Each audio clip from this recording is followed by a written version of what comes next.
Luc, Ahmed et Saint-Nicolas.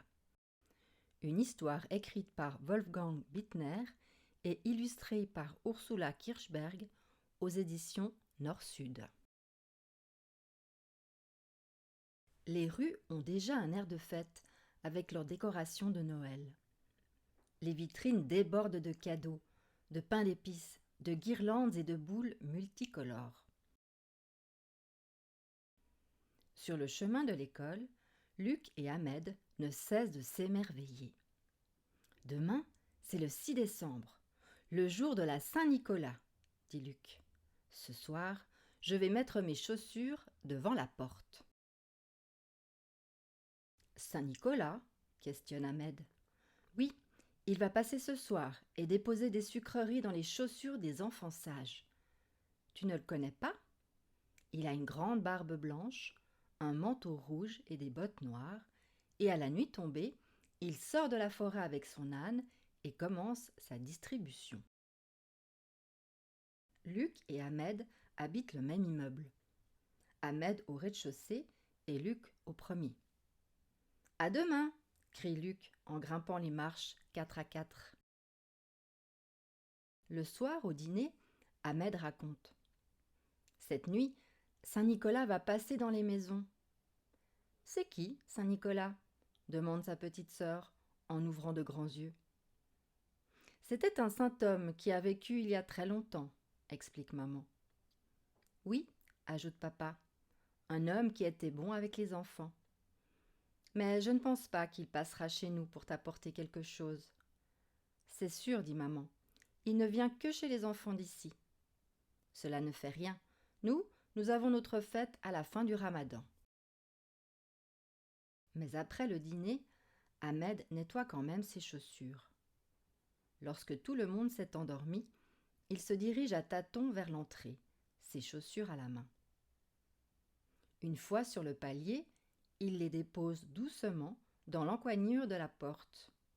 Puis il regagne bien vite son lit, le cœur battant. Ahmed se réjouit, car Luc lui a bien dit que Saint-Nicolas passait chez tous les enfants sages. Alors, il a toutes ses chances, lui aussi. Et il s'endort en rêvant qu'un vieil homme à la barbe blanche et son âne, chargé de sucreries, s'arrêtent juste devant sa maison. Luc n'arrive pas à trouver le sommeil. Il donnerait cher pour savoir comment Saint-Nicolas réussira à pénétrer dans son immeuble alors que la porte d'entrée est toujours verrouillée. Aurait-il le pouvoir de passer à travers ? Non, ça, ce n'est pas possible. Alors, pour ne pas le rater, il décide de descendre ouvrir la porte.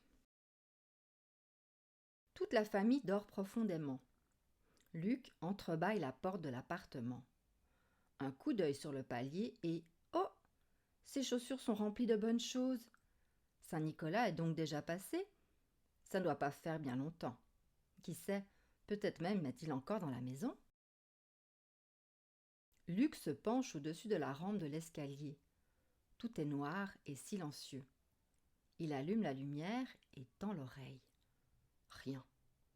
Et s'il était encore dans la rue ? Luc descend à pas de loup et ouvre la porte de l'immeuble. Pas la moindre trace de Saint-Nicolas.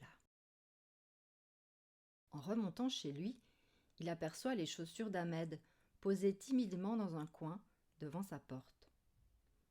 Elles sont vides. Luc n'arrive pas à comprendre.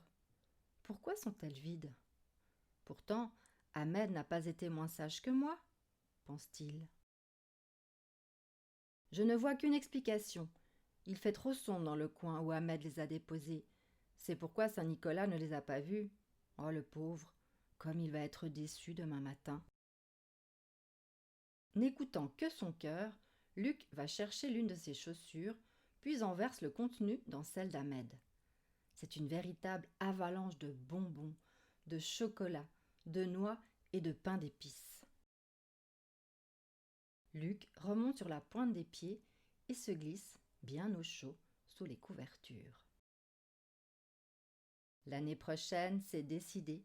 Il ira attendre Saint-Nicolas derrière la porte. Cette fois, c'est sûr, il ne le ratera pas.